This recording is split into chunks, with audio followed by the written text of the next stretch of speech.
How to view Instagram story without account. If you try to open Instagram, it will ask you to sign up or download the app. Since we don't have an account, we are going to bypass this restriction. To do this, open a web browser and search for the Instagram account you want to see. You can do this by typing the username followed by the word Instagram in the search bar.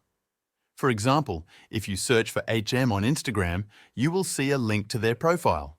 Tap on it and it will open in the browser. Without an account, you can still see public profiles. You can view story, tap on story button. The story will open. You can also check how many followers the account has and see how many posts they have uploaded. You can also open posts and browse through images just like a regular Instagram user. There are some limitations. Without an account, you won't be able to view comments or interact with posts. However, you can still browse the content of public profiles without needing to sign up. That's how to view Instagram story without account.